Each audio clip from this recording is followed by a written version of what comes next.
The rain came soft as whispers, like the house itself was sighing. Their voices trembled. Sorry. Words too late. Words that once would have shattered me. I watched their faces bend under the weight of guilt, but something inside me stayed calm, almost still. Forgiveness had arrived long before they did, quietly. In the years, I spent learning how to breathe again, without resentment. What secret could break a family twice? Not the truth, but the silence that follows it. The air between us thickened, carrying the smell of wet earth, and something faintly metallic, like blood and memory. The clock ticked loud enough to feel like accusation. Their tears glimmered beneath the kitchen light, trembling like glass ready to fall. I smiled then, not out of triumph, but release. They looked at me, waiting for a punishment that would never come. And in that waiting, something in all of us finally broke free. The rain slowed. The world went quiet. Morning comes heavy and gray, the kind of dawn that carries no promise. The kitchen smells of cold coffee and regret. Words hang between them, unsaid but heavy enough to make the chairs creak. Mara's silence is not anger. It's a quiet declaration that forgiveness doesn't erase what was done. It only stops it from owning her. Daniel watches her from across the table, unsure if he's allowed to speak, if time can still fold back on itself. Lila hums softly, a nervous tune that once meant comfort. The world outside seems far, unreachable. Inside, the clock ticks again, as though the house itself refuses to forget. The storm has passed, but its echo lives in the quiet. Mara moves through the living room, each step stirring dust and memories. The framed photographs lining the walls seem to watch her. Every image holds a lie. Smiles that hid fights, embraces that concealed bruises. She touches one frame, tracing the outline of her younger self, wondering when innocence became burden. Daniel's shadow appears in the doorway, hesitant, like he's been waiting for years to step back into this space. "Do you hate me?" he asks softly. Mara doesn't answer. The silence says everything. The air smells of lavender and old wood. Lila sits alone in the hallway, her hands folded in her lap like she's waiting for someone who's never coming back. She murmurs something. A prayer, maybe an apology. The sound doesn't travel far. It dies at the walls. Upstairs, Mara listens. Her heartbeat slows as she realizes this house has always echoed with unfinished confessions. The clock strikes noon, the sound spilling through every room. It feels final. Evening arrives painted in gold and violet. Mara stands outside now, the garden wild and overgrown around her. The house behind seems smaller, gentler. Daniel steps onto the porch, but he doesn't speak. There's nothing left to explain. The apology was said, the forgiveness already given.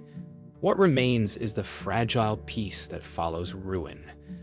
The wind carries the scent of wet leaves and rain-soaked soil. Mara looks up, eyes soft, lips parted as though releasing something invisible. For the first time in years, she doesn't feel the weight of the past pressing down. Only air, only quiet. The night hums with the quiet of withheld truths. In the living room, the fire snaps and breathes like something alive. Mara sits cross-legged on the floor, a photo album spread before her. Images of birthdays, vacations, smiles that no longer feel real. Daniel lingers by the doorway, clutching a half-empty glass, watching her, as though she might vanish if he speaks too loudly. Lila hums upstairs, the sound thin and trembling through the floorboards. Every sound in the house feels magnified, like the walls are listening. Mara turns a page and stops, a picture of them all together, the day before it all went wrong. Her lips part, but no words come. The past is here again, breathing through the dust. Lila's voice drifts down from upstairs, a lullaby Mara remembers from childhood. The melody pierces her like memory does, sweet, then aching. She climbs the stairs, each step creaking in protest. At the top, she sees her mother sitting before a cracked mirror, brushing her hair in slow, rhythmic strokes. Mara stands behind her, reflected in the mirror's broken shards, fragmented into pieces that don't fit together anymore. "You knew," Mara whispers. Lila freezes, brush midair. Outside, wind rattles the windows. The lullaby fades into silence. The hallway feels too narrow, the air heavy with what's been said and what can't be unsaid. Lila turns toward Mara, voice shaking. "I thought I was protecting you."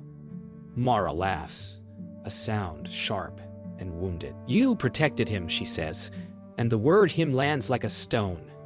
Daniel appears behind them, pale, jaw tight. "Stop," he pleads, but his voice cracks. The family stands still in the corridor, the distance between them more than just space.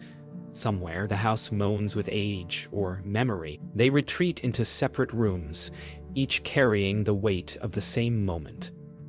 Mara sits by her window, the moon cutting across her face. Lila kneels beside her bed, whispering to a god she's no longer sure she believes in. Daniel paces in the kitchen, fingers pressing the bridge of his nose until his eyes sting. The silence of the house feels alive again, a pulse running through wood and air. For the first time, Mara realizes that forgiveness doesn't end pain, it only names it. She closes her eyes, and a single tear slips free, landing soundlessly on her hand. At dawn, Mara steps outside again. The air is cool, mist rising from the ground. She carries the photo from last night, the one that made her stop. Behind her, the house looms quiet, its windows reflecting the pink of the morning sky. Daniel appears beside her, tentative, a figure trying to step out of shame. "I don't want to lose you again," he says. Mara turns to him, voice soft but certain. "You already did." But then, almost imperceptibly, she reaches out, a small gesture, an unfinished bridge. The light shifts. The day begins. Afternoon light spills through the curtains like a confession. Mara sits at the dining table again, the same place it all began. But this time, a folder lies open before her. Inside, yellowed letters, hospital papers, a police report. She reads each line slowly, the truth unfolding in the quiet like something that always knew it would be found. Footsteps echo down the hallway. Daniel's. He stops in the doorway, eyes darting between her and the papers. "You kept this?" he says. She doesn't answer. The air between them feels electric, sharp. Mara lifts one letter, her voice trembling but firm. "You remember what you did. But did you ever remember who it broke?" Silence falls again, thicker, heavier. Outside, the wind rises, shaking the trees. Lila appears in the doorway, her breath shallow. She sees the papers, and her knees nearly buckle. Mara's eyes flash toward her, not with hatred, but something worse, understanding. "You hid this from me," Mara whispers. "You said it was an accident." Lila clutches the doorframe. "I was trying to protect you." The words feel hollow. Daniel turns away, pressing his palms to his face. For years, silence has been their only agreement. Now, even that fractures. The house groans again, like it can't bear to listen. The confrontation moves to the living room, where everything looks the same, but nothing feels it. Mara paces, holding the report like proof of a wound that never healed. "He hurt her," she says, voice low. "And you let him?" Lila's tears spill freely now, each word unraveling years of denial. "He was your father," she says softly, as if the word itself could make it less monstrous. Mara stops walking. The room goes still. Outside, thunder rumbles, distant but building. Daniel closes his eyes, tears streaming silently. "We were children," he says. Mara looks at him for a long, cold second. "No," she answers. "We were casualties." The storm breaks. Rain pounds the roof, thunder shaking the windows. Mara moves to the window, her reflection rippling in the glass. "I don't hate you," she says quietly. "I just can't be what you need me to be anymore." Behind her, Lila sobs softly, her voice swallowed by the rain. Daniel steps closer, but she doesn't turn. The past, now spoken, feels like an exorcism. The walls seem to breathe easier, the house shedding years of silence. Mara presses her palm against the cold glass, eyes closed. For the first time, the storm outside feels cleaner than the one inside. When the rain stops, the silence feels almost holy. The air smells of wet wood and surrender. Mara gathers the papers, folds them carefully, and places them back in the folder. Daniel stands near her, his voice small. "What happens now?" Mara looks at him, then at Lila. "Now," she says, "we live with it. The truth doesn't fix anything. It just gives us somewhere to stand." She walks toward the door, opens it, and steps into the light breaking through the clouds. For the first time, she doesn't look back. The next morning feels foreign. Sunlight enters the house like it's testing permission. Mara packs a small bag in silence, her movements deliberate, her breathing steady but thin. In the kitchen, the kettle hums softly. Lila's doing, perhaps an old instinct to offer comfort. Daniel leans against the doorway, eyes red, saying nothing. The house seems smaller now that the truth has spoken. Every sound echoes louder. Every glance lingers too long. Mara zips her bag closed, her fingers trembling only once. "You don't have to go," Daniel whispers. "Yes, I do," she replies, voice low, certain. The sound of the zipper becomes the morning's final line. Outside, the garden glistens from last night's rain. Mara walks slowly down the gravel path, suitcase in hand, her shoes crunching softly. Lila follows her to the porch, arms wrapped around herself. "I prayed you'd stay," she says. Mara turns, sunlight catching her hair, her face unreadable. "I did too," she answers. Lila's lips tremble, but no words follow. The wind picks up, carrying the smell of wet leaves, and something faintly sweet, the memory of home, fading. Daniel drives her to the station. Neither speaks.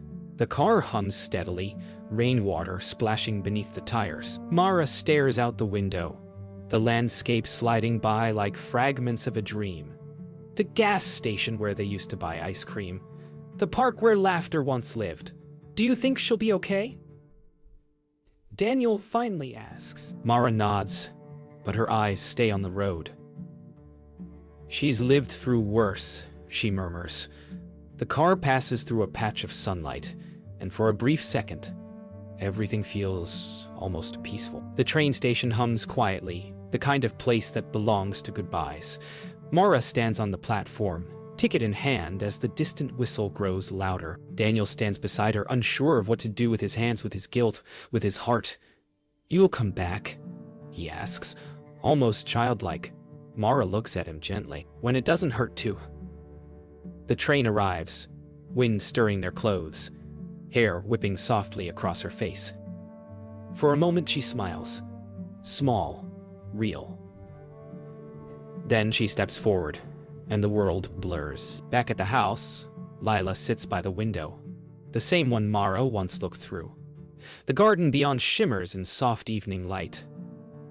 The house is quieter now, emptier. But somehow it breathes easier. Daniel enters slowly, sets his keys on the table. They don't speak, there's nothing left to say. Instead, Lila reaches out, her trembling hand finding his. "She forgave us," she whispers. Daniel nods, eyes glistening. Outside, a single bird takes flight from the garden's edge, its wings slicing through the fading gold. The city hums differently than home. Louder, faster, without memory.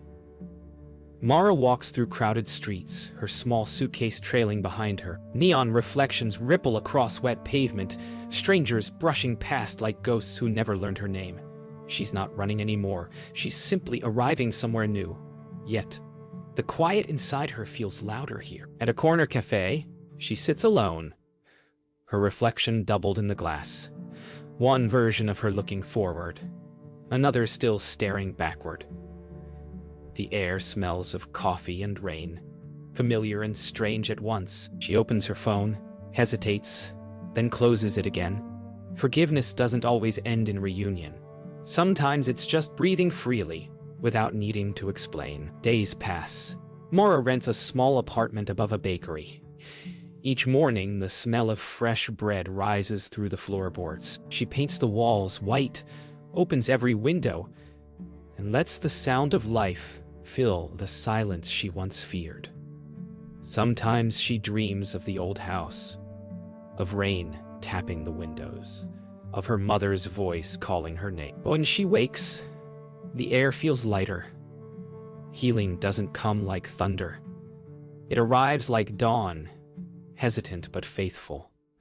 One night, as she writes in her notebook, she realizes she hasn't thought about the apology in days, only the quiet, and how it no longer hurts. Back at the old house, Lila tends the overgrown garden.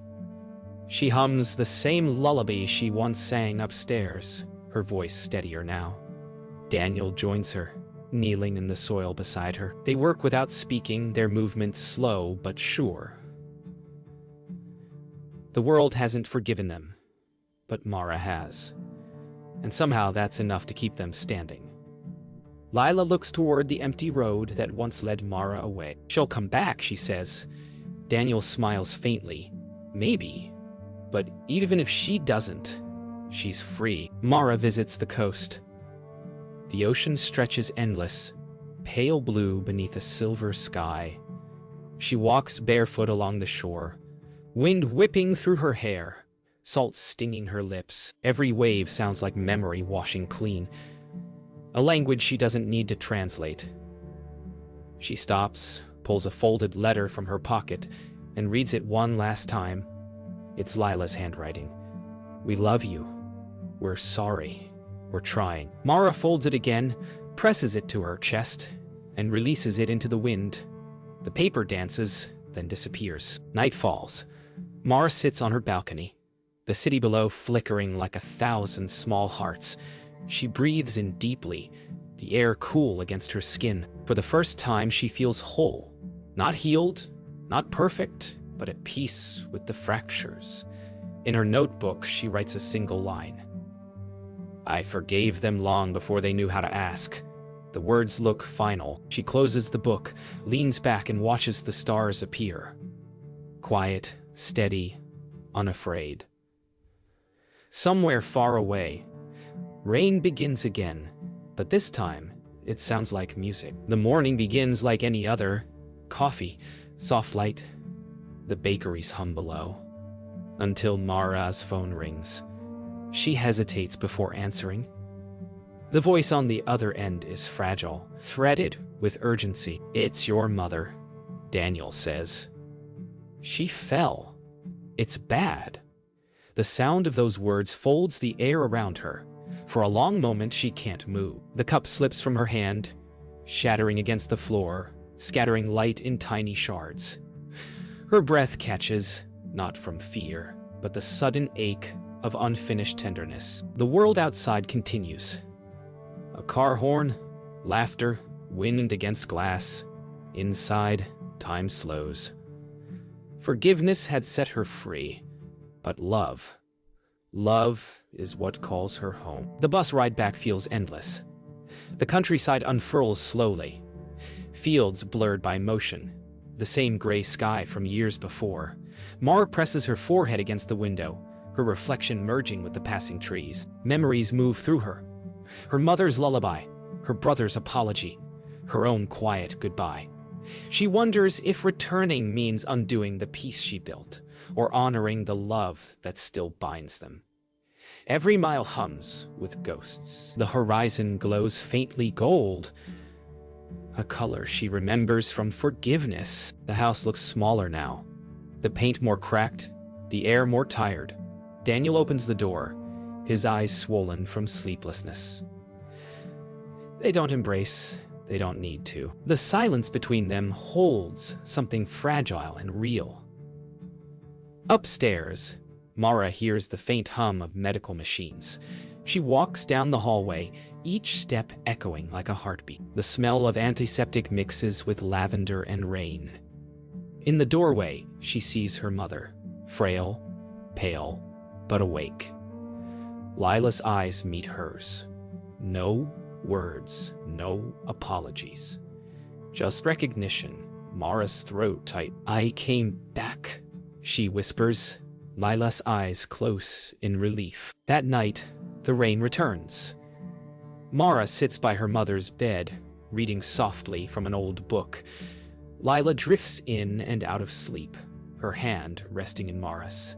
Daniel sits in the corner, silent, listening. The rhythm of the rain matches the slow beeping of the monitor. Mara's voice trembles once, then steadies. She closes the book and looks toward her mother. "I forgave you a long time ago," she says, "but I never stopped loving you." Lila's lips part in a faint smile, her breath shallow but peaceful. Mara presses her forehead to her mother's hand and lets the tears fall, quietly, freely. Finally, morning arrives in silence. Mara wakes to sunlight spilling through the curtains. The monitor beside Lila is still, the room impossibly calm. She sits there for a long time, her hand still holding her mother's, her tears dry before they fall.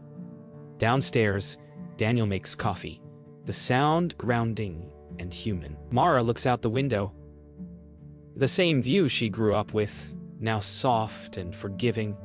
"You can rest now," she whispers. The words drift into the quiet like a blessing. Outside, the first bird of morning sings, fragile and clear. The house stands still. No voices now, only the soft ticking of the clock, the same one that once marked their silences. Mara moves through the rooms with unhurried steps, touching things as if to memorize them. The chipped teacup, the old chair by the window, the faded curtains that still smell faintly of lavender. Daniel stands in the doorway, suitcase half-packed. "We can sell it," he says softly. Mara nods, eyes distant. "Not yet." She looks at the dust motes floating in the sunbeam. Tiny ghosts of breath and memory. Forgiveness brought her here, but grief teaches her how to stay without breaking. They sort through boxes together. Photographs, letters, small keepsakes wrapped in yellowed paper. Every object tells a story they once avoided. "She kept everything," Daniel murmurs. Mara finds a photograph of the three of them from a summer long gone. Their faces younger, untouched by loss. She smiles faintly. She always believed we'd find our way back. Daniel looks at her, unsure if that belief was naive or prophetic. The air smells of old wood and closure. They don't cry this time. They just keep folding, sorting, remembering. Later they sit on the porch as dusk settles. The garden hums with crickets, the air cool and forgiving. Daniel breaks the quiet. "Do you think she's proud of us?" Mara looks toward the horizon, her face calm, her eyes tired but kind. "I think she was waiting for this. For peace to sound like this." A soft wind moves through the leaves, carrying the scent of rain-soaked soil and lilac. They sit side by side, not as strangers, not as victims, just as two people learning how to stay alive in the same silence. In the attic, Mara finds one last box. Lila's handwriting across the top. "For my children." Inside, there are 3 letters. Mara unfolds hers slowly. The words are simple. "You were my peace even when I couldn't be yours. Thank you for forgiving me before I could ask." The paper trembles in her hands. Daniel stands behind her, his letter unopened. The light from the attic window bathes them both in amber. Mara closes her eyes, and for a brief second, she feels her mother's hand on her shoulder. Not memory, not ghost, just warmth. Evening. Mara locks the front door for the last time. She and Daniel stand at the gate, the house glowing softly behind them. "She's here," Mara says quietly. "Everywhere." Daniel nods, his hand resting briefly on her shoulder. They turn toward the road, walking into the blue twilight. No thunder, no tears. only the rhythm of their footsteps, steady and light. The camera lingers on the house as the sky deepens, the windows glowing like open eyes watching them go. Forgiveness began in pain. It ends in peace.